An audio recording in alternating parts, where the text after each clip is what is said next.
Andrew, good to see you. Thanks for dialing in from, is it LA you're based No, in? in New York, In based New in New York York. City. Well, thanks for, making the time because I know the time differences are slightly out. So thank you for making the time to come and have a chat with us from New York. I appreciate that. To kick the conversation off, tell us, I mean, for the benefit of people that are watching that perhaps haven't met you, tell us what you're trying to achieve with your business. Well, first of all, thank you, Paul, for having me on. It's always a pleasure, and to be able to engage with really just people doing great things in the world. And I think what you're doing is absolutely great. So, thank you for inviting me on and for taking this time. So, what we're doing, what we're trying to accomplish, I've been in technology. I've been an entrepreneur for well over 30 years. I started off in multiple sectors across technology, but ultimately, effectively the same thing: information technology more broadly. But what we've realized over these years is that the internet is a miraculous thing. Has an extraordinary benefit for Yeah. humanity. Yep. Yep. Yeah. And so with that comes, kind of with power comes responsibility. I think the same is true. I think there's an equal opposite. There's a polarity in general in everything that we do.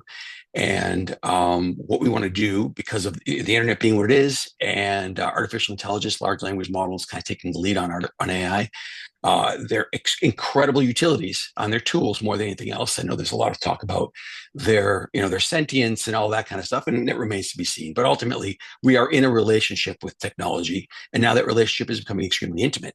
And you could consider it a massive violation from one perspective, or we can build tools to make it something that is of use to Mm. humanity, to individuals, to enterprises, and so allow people to interact with large language models in a way that's completely private, completely anonymous, and it's completely secure. And that's just a necessary underpinning. And with that in place, I think everything else starts to get aligned in the right direction. So that's Okay. our goal right now. Okay. And tell me, what is it? Because I've spoken to lots of people that are concerned about various aspects of the kind of security, privacy debate. Tell us what is it about what you're doing that is unique and distinctive? Because my understanding of what you're doing is different to quite a lot of other people are doing. So tell us about the distinctive bit. Okay, so what's distinctive about it is that so a lot of people talk security, a lot of people talk Mm. privacy. And there's this tension that exists, and it's kind of evolved over again, the internet and the business model that evolved from the internet has kind of normalized surveillance, effectively surveillance. And if we don't want to put that harsh a word on it, we can certainly, say that it's normalized information gathering for the purposes of delivering value. I think that that's, relatively innocuous way to phrase it. So let me And I, just clarify that. So what you're saying is people like Google collect data on you, and then they use that for encouraging people to pay for advertising and so on. So it's that exchange you're talking about, yeah? that exchange, and of course that runs deep and it goes broad, and Yeah, that that's been built into the culture at this point. Into everything gets yeah. built with technology. It's just assumed that gathering information is a core part of that, or at the very least a peripheral part, but it's absolutely woven into the fabric of everything that's being done in information technology. So the downside of that, of course, is that slowly over time there are bad actors for one, and that's a potential real problem. Mhm. And the other side of that is that intentionally or not, we have ceded so much of our intellectual property, so much of our identities to a large degree, effectively to the public square. And when that happens, we essentially strip away the individuality, and we strip away what value creation essentially gets muted and homogenized to a large degree. And this is an abstraction. The very simple way to put it is that what we're doing that's very different is we are actually delivering on complete and total privacy and anonymity and security in terms of any interactions with any large language models. If you can imagine a company like Signal, if you're familiar with Signal, Mhm. they're more of a nonprofit than a company, and they have their heart in the right place. They essentially deliver communication, person to person and person to group communication, in a completely anonymous way, meaning that no data is tracked, no data is gathered, no data is captured at any point in the process. We're doing effectively the same thing. When you interact with the large language model, it has no idea who you are, where you are, any of the Okay. context around you. So it's completely and totally private. Okay. And why is, I mean, it's not important to everyone, but why is it important to your customers? Why is that specific issue important? Just tell us Uh, about that. Yeah, it's a great question. So I would argue that it is important to everyone, though, whether they know it or not, I guess I would say. Mhm. And I think more people have more sensitivity to it than others. And, that sensitivity is around the idea of, just again, exfiltrating data. We hear the phrase, I don't have anything to hide. And that's a common phrase you hear around, I don't care what gathered about me. I have nothing to hide. If it's delivering value, that's okay. What people don't recognize is the long tail of that, the reality that, it's not that you have nothing to hide, but what happens to that data over a long period of time, all the information, everything you're sharing. And now with AI, incredibly intimate details, and not only personal things, but intellectual property. That's in debate right now. And that's because we let that go. New York Times is suing OpenAI specifically because they exfiltrated all the New York Times knowledge effectively, all Yeah. of their IP over their entire history. And now basically it's essentially debatable whether it's ChatGPT owns that. I mean, OpenAI owns that, or New York Times. Effectively, that's the problem. And so it is a real problem. And it's a problem for enterprises, for institutions, and individuals, families, groups of all kinds. Yeah, yeah, I completely understand what you're saying. You can see there's some challenging issues there. Let me ask you about the moment when you thought this could be a global business. I mean, was the business born global, to use that phrase? Was it something that has emerged over time? I mean, tell me about that. Great question. And it's a software company effectively. So, and relies on that very internet that we're basically looking to make safer. So reality is that it was born a global company, but our focus has been, because a lot, they say that legal code and computer code are essentially two cogs in the same machine. Yeah, And so what we're trying to navigate, the global aspect of this, the easy part is that we can be available to anyone, anywhere in the world at any time. That's as long as they have an internet connection of any kind. Great. The other side of that, of course, is the legal code. And that's what we want to continue to navigate in a way that's graceful, the way that's respectful of culture, and a way respectful of sovereign countries, while at the same time respectful of basic human rights and human freedoms. So that's the tension. That's kind of where we're the line that we're walking. And so it is a global company, absolutely. We know we're going to hit some headwinds when it comes to reaching certain markets. At the same time, we think in those markets might be where we have the most value. And I think that it would be in the best interest of those nations to look at it from a more broad perspective. so We let me can't tell people how to work, but no, so just let me just clarify that I've got this right. So what you're saying is that people can access the service anywhere, but different countries have different legal positions, laws yes, around that process. That's what you're that's right. saying. So you have to. I mean, my next question is, how do you navigate that? Because I mean, there's an awful lot of countries, and they've all got different legal systems, haven't they? I That's mean, right. so how do you Exactly. navigate that? Well, it's a great question. And so, the interesting thing is that everyone's, and people who have any visibility into this are asking that same question. And essentially, there are policies now the frameworks are developed and not even fully developed at this point. And there are general standards that are being formed around this. So it's a very, very contemporary issue. And no one really has the specific answer. There are frameworks, and those frameworks are starting to align a little bit around these issues. And then, of course, there are outliers as well. But at this point, it's a very good question. And I think a lot of people have that question and they're trying to wrestle with it really right now as we speak. Yeah, yeah, and I mean, if I've read that correctly, that's going to take a bit of time to resolve itself, isn't it? It will probably, over the next decade, I think. And, that's the legal code that moves slowly, but the technology is not going to wait. And that's the interesting challenge we face. It's, I think there's big waves and there's all these little small waves. And I think you're in Australia. Is that right? Sorry, say that again.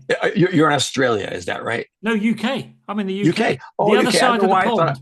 Oh, okay. I was going to say, well, it's an island nonetheless. You understand waves probably better than us, Yeah, better than most. Yeah. yeah, Yeah. yeah.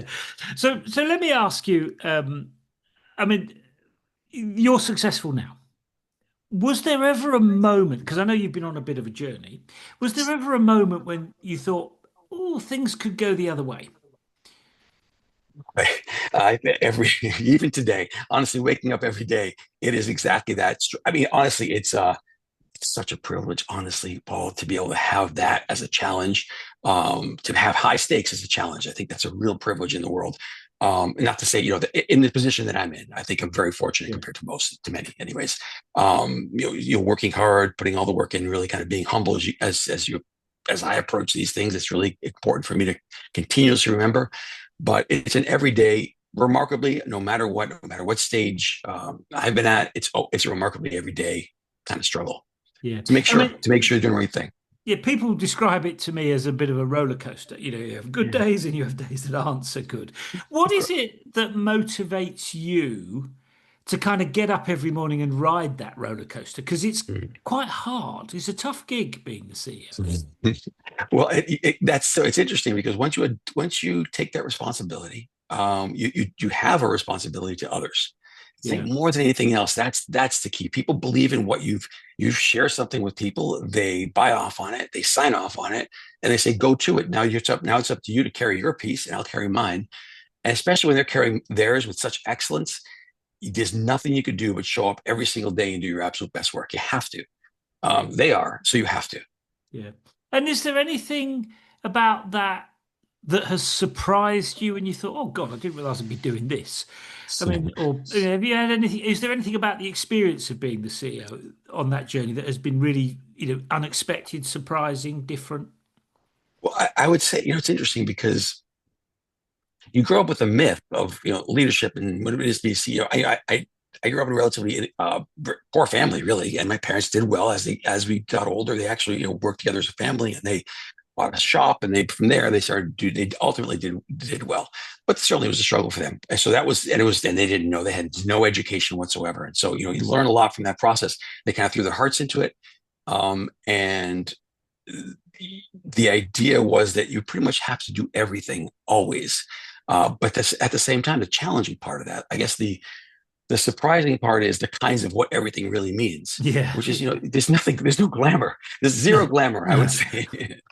And you'd like to think that there is, but the reality, from the outside, it may look that way sometimes, but my gosh, it absolutely is not. No, no. I mean, it's. I always think of the CEO as being chief everything officer, because you Absolutely. you end up with all sorts of weird and wonderful stuff on your desk, don't you?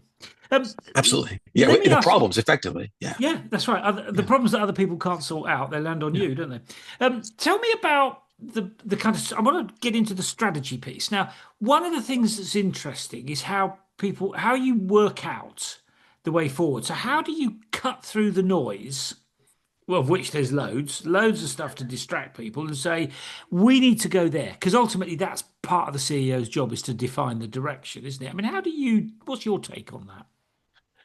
That's another great question. And it's a daily question, really, because the truth is that it has to be strategic. You have to have a mission. I think, part of it is this. Part of it is understanding, have clarity around the mission.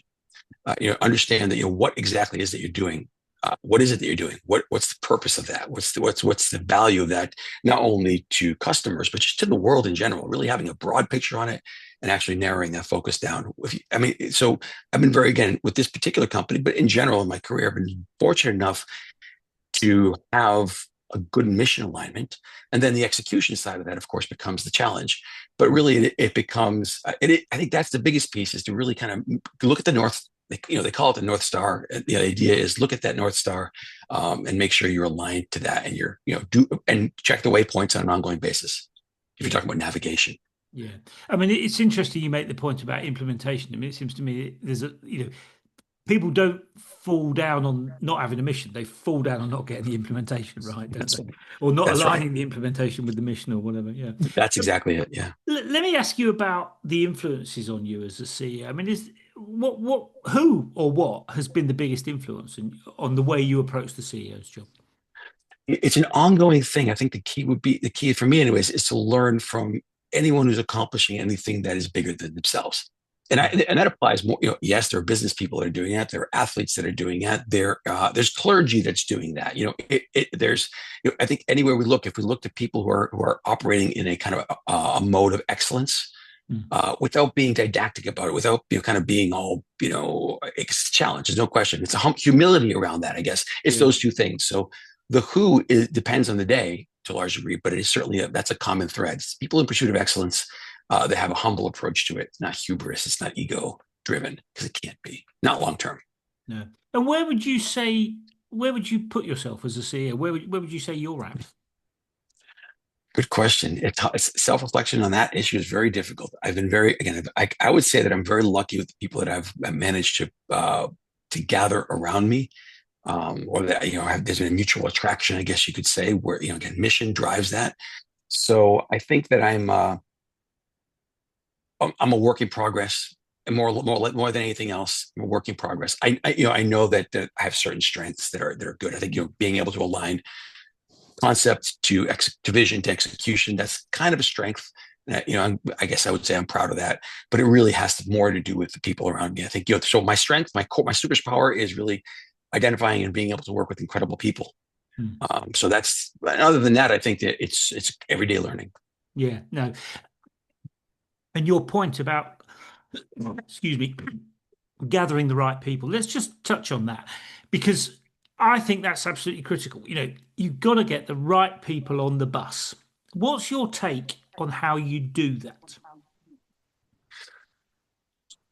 It's interesting because the theme, as we're talking, the theme is consistent, which I'm very happy to see. It really, to a large degree, I think it has to do with the articulation of a mission and being true to that mission. I mean, the truer, I think that people are attracted. For example, compensation, money, financial compensation is one aspect of it. People have to survive; they have to eat, they have to thrive, Yeah, ideally, yeah, yeah. and you want to create an environment where that's possible. But that's not what drives people ultimately. I mean, it's part of it; it's a big part of it, but that's the external facing part. But ultimately, people want to feel a sense of satisfaction, a sense that they are working with people that they can respect, and they're doing something collaboratively. They're doing something together that they believe in. I think there's something very, very real about that. I mean, you see it in, certainly you see it in military service. That's an area where it's all about, it's not the pay, that's for sure. And it's not, it's not about the adventure to a large degree. Though there may be some of that. It's really, people aren't, they very quickly learn that that's not an adventure. There's no glamour in that. But it really does become about the people you're working with and making sure that you're aligned to a mission that you believe in. So I think it's true everywhere. I think that concept is true everywhere. Yeah. And if the first stage is getting the right people on the bus, I mean the next stage is getting them in the right seats, isn't it? I mean, do you have a view on how you work out who should be doing what and where they should be focusing? And I mean, how do you approach that issue? That's another great question, Paul. I think that, in particularly startup, I think probably for all organizations, but particularly in startup, they're in very rapid evolution. Yeah. It's they're constantly, there's a metamorphosis happening, relatively All the quickly time. each yeah, all the time. Yeah.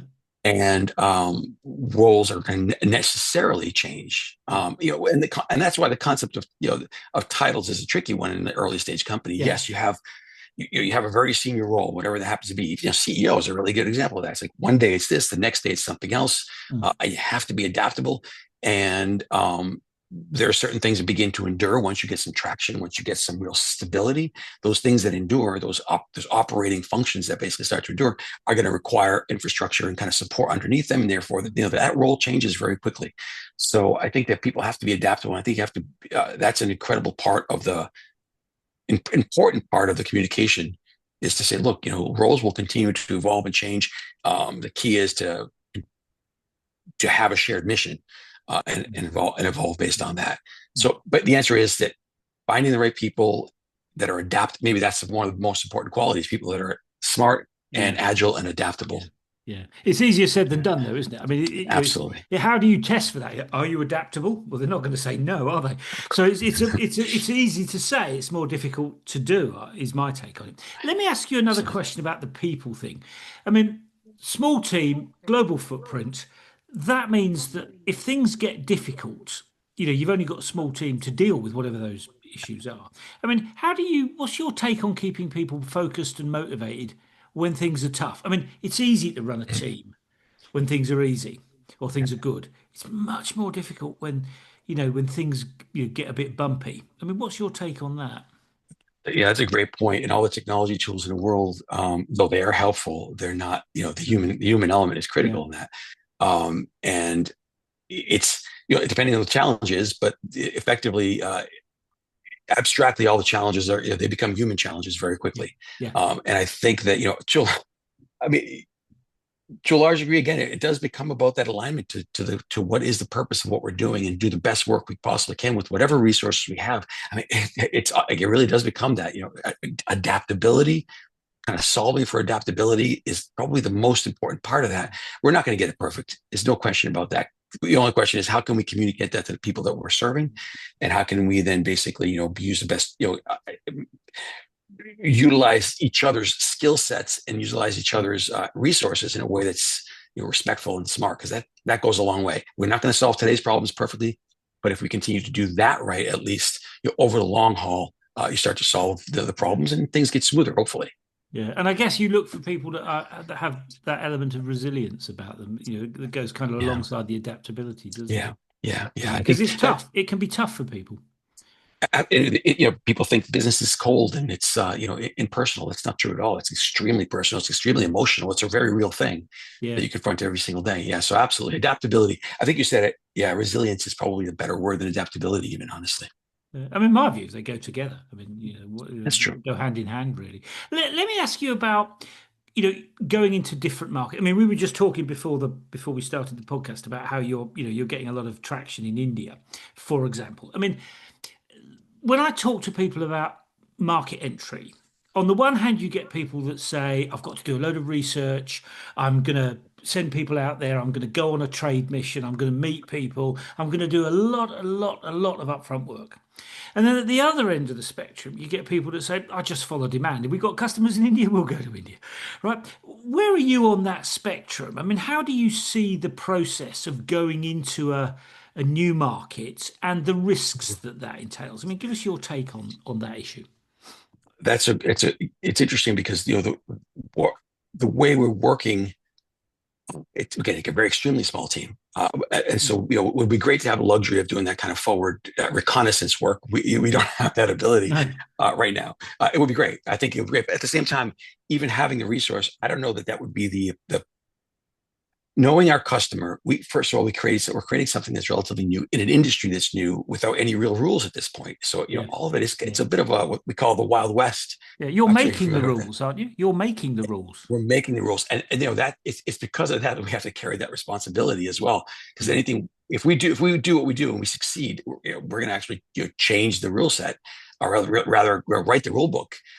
So as far as we're not throwing spaghetti at a wall, we believe we understand the market well enough to be able to address it in a way that's again good enough so that we can then deliver value. So it's a little bit of both, but I think a lot of it is front loaded from our experience and then tested against a handful of customers. The more, the better. And we're actively looking for every kind of customer at this point. So really, the more we can talk to people, Yeah. the better product we can create. But we know we don't have the advanced knowledge right now. No. And as you go from jurisdiction to jurisdiction, business to business, country to country, I mean, is there a sense that the business evolves as you go into more and more countries and more jurisdictions, and you're working with a wider range of customers and different expectations? I mean, is your business evolving? Is that happening?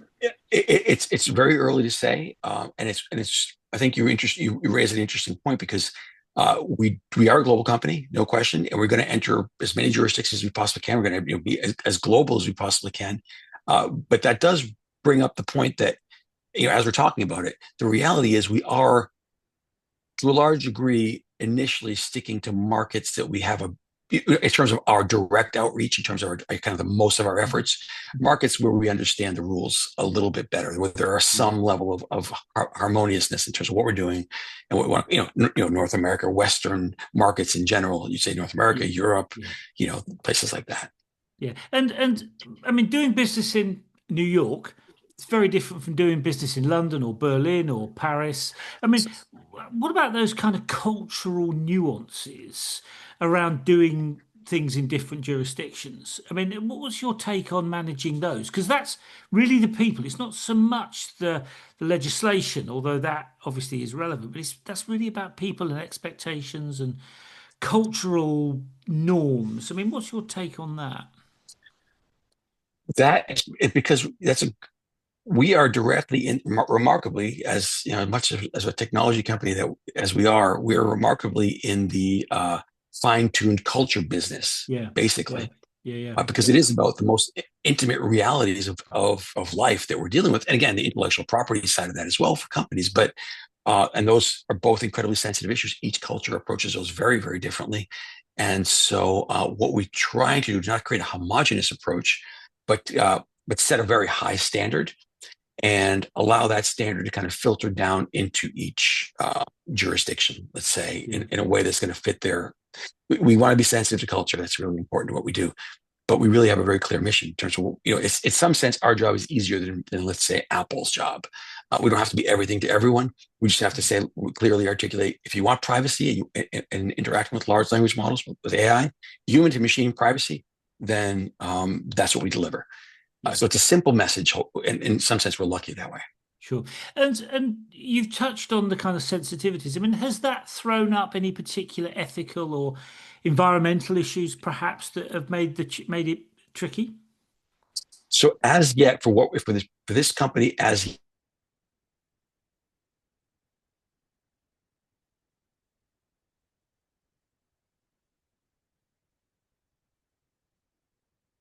large, that frontier models, kind of the primary, the big ones, and the state of the art versions of those models. What we there's DeepSeek. If you're familiar with DeepSeek, Yeah, yeah. uh, you know, we're based in the U.S. and so based in the U.S. and based in Europe, DeepSeek presents a bit of a challenge, actually a major challenge in that it's uncertain whether in this particular case, it's China. And so the reality is that that's something we're saying, a policy decision to say we can't implement something like that, even if we can make it private and secure and everything else. We can't absolutely ensure Mm. that this something won't get exfiltrated. So we have to avoid that. It's an incredible model. They've done an incredible job with it, but that's a choice we're making consciously. Say, look, good model, can't use it because of potential risks, cultural Sure. risks, legal risks. Sure. Yeah, I get that. I mean, they're quite tricky issues, those, aren't they? Yeah. Let me ask you about what you've learned from the experience. I mean, have there been things that kind of particularly get you out of your comfort zone when you thought, oh God, I don't think I'd be dealing with this, and I didn't think it'd be this hard. I mean, have you had a few of those experiences? Absolutely. I would almost say daily, though that's not entirely true. I think um, these policy issues are interesting ones Yeah. because because we really are dealing, because you get that it's a polarized reaction. I mean, reality is we're saying we want complete total privacy. That means in the U.S. we have the First Amendment. It's a general. I think most countries see freedom of speech as being an important part of Yeah. their operations. This is the culture. Um, but what we're doing is to some, it's actually somewhat extreme. We're saying you can say anything. You can communicate with your large language model. We're not saying you can gather a group of people and plan something bad. That's not what we're doing. We're saying you can communicate with a large language model. And basically, in such an intimate way, you can ask it anything. Now, it's up to the language models themselves to basically say we're not going to help you build a nuclear bomb. That's outside of our wheelhouse. But at the same time, what we're saying, it's very hard to communicate that to people to say, look, we're giving all people, no matter what they want to share, what they want to talk about to an AI with, that's their prerogative. We have no idea of what they're saying. We have no idea of who they are. We have no idea of any of that. So some people see a danger in that, and Yeah. I And understand it. I don't. you can see why people would be anxious. Absolutely, absolutely, I could see it. Ultimately, the way we see it is that people are going to have it's uh, artificial intelligence. We're fortunate in that our product, artificial intelligence, is an extension of cognition to a large degree. So people are going to think the thoughts anyways, and we're basically saying, you're going to think the thoughts, you're going to have the ruminations, let's say, whatever they are. Yes, we believe in safety and security and all that, and we would work with any large language model to ensure that that's taken care of. All we're doing is providing the privacy layer to allow people that freedom to be in that quiet room, to have that kind of open discussion. Again, whether it's a corporate issue, whether it's a private issue, it's not our business basically. I mean, in one sense, it's the same as having a confidential conversation in a boardroom, isn't it? Really. I mean, That's right. That's exactly right. I get that. I get that. Although, of course, there are always risks that people would abuse that. Let me ask Okay. you about the other side to the coin. When you look back on that journey, have you ever thought perhaps you should have been bolder about some stuff? Rather than, Mm. when you perhaps think, oh, I should have really stuck my neck out then and really done something different, whereas I did X and it perhaps didn't have the impact I wanted. I mean, what's your view on that? Yeah, absolutely. I mean, I'm not sure if this is so. back in early 2000s, post 9/11, actually, let's say. I had a company, it was a communication technology company doing very similar to what we're doing here now with Zoom, for example. But this was back, 20 something years ago, 25 years ago. And we had created this incredible technology. It was a secure communication, audio, video, kind of scaled up and down across the internet. It was pretty remarkable, honestly, for the time, certainly, for the enterprise particularly. But we, after September 11th, in the U.S., we had what we call the Patriot Act. Essentially, the Patriot Act created a necessity to open up any kind of encryption Mm. so that it's accessible by law enforcement. I think good-natured in many ways. I think it's good-natured, but we didn't do that in the end. I ended up shutting the company down, not as a direct result of that exclusively, but it certainly played a role in the process. One of the things we didn't want to do is to make that compromise. But we also didn't make such a massive stand on it that we didn't have the resources to, but that and I wish in some sense that we did. Because I said, look, there's a right way to do this, and that isn't it. And we should have made a much bigger stand on that. We didn't. And I regret that, honestly. Yeah, Should have. sure. I get that. Again, very difficult issues to make judgments on, isn't it? I mean, Yeah. and that I think is part of the CEO thing. I mean, the easy decisions get made by somebody else, don't Fair they? So, enough. Right. let me ask you about the things that you're most proud of. I mean, what would you say is your biggest achievement so far? I mean, what is the thing you're most proud of? Well, so the outside of the normal things that any human being would say, family and things like that, of course. Those are obviously from a human side, that's the stuff really that matters. But what we do matters as well. What we do, and we spend how much time working, and most of our lives really is spent you're doing something specific. Um, I'm proud of this company, very proud of this company. Mhm. We are going to stand on a principle on this, no matter what it takes for this company. We believe very much that privacy, we kind of believe it's a little bit of a last stand. And so it's critically important that we do this one right. So I'm proud of the approach we're taking now, which is extreme privacy. That's a big Let, one. let me ask you about that statement. You said it's a bit of a last stand. Yeah. Just explain what you mean by that. I mean, why do you feel Yeah. that way? So the way I, I'd summarize it this way: that the technology, we have a relationship with technology as individuals and as a society. What we saw happen, the idea how we opened up with this conversation, the idea that surveillance has to a large degree become normalized, and not again. I don't think this nefarious. I just think there's certainly nefarious actors within all of that, Yeah. but intentionally, the intention isn't nefarious. But so we had the first wave of the internet, which was a commercial internet. The idea of delivering ads to people and having buy and sell Yeah. things and exchange Yeah. goods, services, all that good stuff. And that was basically that initiated this the surveillance economy effectively. That basically made tracking and user kind of understanding the user, which is really important, if possible, and also accelerate that, made it to scale. Second wave of that was was social media. Social media essentially made that very intimate. It dug down more deeply into people's lives, extracted much richer information about individuals, collective groups, and companies, and then uh, accelerated that invasion to some degree, and actually has some real psychological damages, again, socially and individually and culturally. So what we're seeing now is large language models and artificial intelligence takes all that and it puts it on steroids, and it can go incredibly deep, incredibly broad, and have such incredible reach into individuals' lives that we are absolutely not ready. And if we tip over into that with the same mindset that we've had so far about privacy, Mm. I think we're in existential type problems, particularly as And, technology evolves. But yeah. and let me pick up a point you made there. You said we're not ready. Mhm. What would we need to do to be ready? So I think our bias here, of course, but I think our approach is a really good one. I think what Signal is doing is a very good approach as well, which is kind of there's a level of um, reset necessary kind of Mm. in the minds of anyone who has any kind of authority, and actually anyone who the refusal to accept the status quo, I think, is an important part of it. We're not revolutionaries. We don't want to be revolutionaries, but we are as people that see an opportunity to do the right thing, and at the right time. But because these frameworks are being developed now, it's not about policy, though that is a part of it. It's about creating technology that doesn't allow for this stuff to continue in the way that it has. And so I think that's the thing that we can do, and that's the thing that we're trying to accomplish, which is really make realign the world. It's a last stand in the sense that we now have the opportunity to make that shift And really I in guess what privacy. you're saying is that you're then giving people a choice. People can carry on the current trajectory if they wish, but they've also got another option now, is what you're saying, if I've understood that correctly. That's exactly right. But another real option, though, not another Yeah. false option. And I think the problem is a lot of the policies that are a lot of the companies are building a lot of companies are building technology that really are they're just more of the same. And they'll talk about it. They'll talk a big game, but the truth isn't there, and that's the danger. It's almost as if the banality of evil is kind of a manifest in that. Yeah, yeah. Well, I hope the world doesn't get any more evil than it is already. Well, Um, let me and not let to be all me dark about it. That's no yeah. no. Let me ask you a couple more questions before we wind up. So, I mean, if you were starting again, what would you do differently?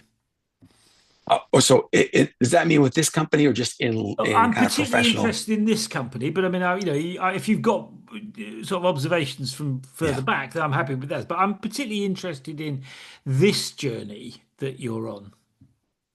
I think if we were to do this over again, resource, but the problem is we're running against the clock. And I'm probably too close to the problem as yet to have an objective answer to that. Right. What would be really, really nice is to have the capital resource to really kind of build this up. Fundraising is always part of this process. And so, that's having prioritized that earlier on might be better. Not sure if that's actually true though. Hmm. So it's hard to say, but the knee jerk reaction is we would put a lot more capital into this a lot sooner Hmm. because we're seeing the thing is there's so much noise, and we really want to rise above that noise. So maybe that would be the answer: is that better capitalization early on. Yeah, yeah, I get that. I mean, it's always an interesting balance, that, isn't it? Because Yeah, raising lots of money makes your life easier, yeah, but it doesn't necessarily help the kind of creative thinking that people have to do if they don't have money. yeah, yeah. I So mean, I personally, I'm a great believer in asking myself the question, how would I do this if I had absolutely no money? Because sometimes yeah, that can unlock creative ideas that you wouldn't have if you just chuck more money at it. absolutely. It's an interesting balance that you highlight there. Let me ask you one final question, which is not so much about your company, but is about the way the world is changing. So, my view, AI is accelerating lots of stuff that was happening fairly quickly anyway. It's making it go even faster. The reason for that is that it does something that humans can't do. It Mhm. enables us to analyze data really in huge quantities really fast. That's something that cognitively humans can't do. So it does something that we can't do. And I think my theory is that that's going to change a lot of stuff. We don't quite know how. What's your take on the kind of impact that that might have, the kind of changes that might be, that we might feel over the next few years? So depending on the time horizon. So I used to give these kind of briefings to various defense related kind of briefings around this idea of like time horizon, and I always looked at a 15-year time horizon as kind of a break point. Say like if we're planning now, we got to look in 15 years out at least. So let's just say that that's the time horizon, and I'll do a 5 year as well. But if that's the case, it's going to fundamentally change how what it means to be human. I actually truly believe that, Wow, um, that's a big because statement. and I think that the technology will support that because just the direct neural interfaces, the ability. So the idea of the clickable internet, the way we're doing, the way we kind of interact with information today, that's going to go away. We need a higher bandwidth connection to the individual to really facilitate the kinds of the kind of information that we're going to have to be interacting with. And let me ask you, you used the phrase higher bandwidth connection with the individual. Mm. Just explain what you mean by that. Do you mean something, implanted in your head? Or I mean, what are you Well, saying there? as crazy as it sounds, it's happening today. But I think that it won't necessarily be an implant, so it could be. But I think that it will be just the concept of information density is an important one when it comes to dealing with these kind of interactions. And so we're talking about information dense issues. So an immersion, for example, any kind of like virtual immersion is a much more information dense environment than a Yeah. two-dimensional Yeah. screen, as an Yeah. example. So Okay. all that will play a role. We're going to be in the soup of information. So we're going to need to be able to have a way to, human communication. If we were just doing audio, it'd be less dense than if we're doing video because you can see gestures and you can see facial Yeah. Yeah. expression. That's a richer environment. So an AI will have that ability to basically interact with us in that very cognitively rich way. And again, neural implants, certainly that's something that's coming in the future. Yeah, and those things are already starting to happen, aren't they? So tell us about the 15 year. I mean, was that the 5 year The, or the 15 now, year? I'm being generous in calling it the 15 year, in terms of actual, real letting it settle into the world. 5 year, I think it's not entirely dissimilar, but I think it's going to be there's going to be a, I think it's going to be a renaissance in the short term. No matter what, I think it will be an incredible renaissance, and I also think it's going to be, unless we do it right, it could be extremely turbulent as well. Yeah. We're already hearing, the job loss. People are at the adaptation that we were talking about. Entrepreneurs, every single individual in the world will need to become an entrepreneur because that's the only way to survive. Yeah. I think that that's true. Yeah. I mean, certainly it's going to be an interesting few years, I think is Yeah, my view. yeah, Whichever way it absolutely. actually plays out, it's going to be very interesting. Yeah, no, Andrew, thank you for taking a bit of time out. I really always appreciate that. What a fascinating story. What a fascinating proposition that you're working on. And, I really appreciate you making time to talk about it and to give us share your views with people because it's as I just said, it's such an interesting time. And the way business is evolving is really fascinating. So thank you. Well, thank you so much for taking the time out, asking all the right questions, getting me thinking. This is really great. I really appreciate it. Likewise. I'll see you soon, Andrew. I look forward to it. And again, I'm so thrilled about what you're doing, what you're doing, because we need more of that. Thank you very much. I'll see you soon. Cheers. Bye bye. All right. Take care. Bye bye. Thank you.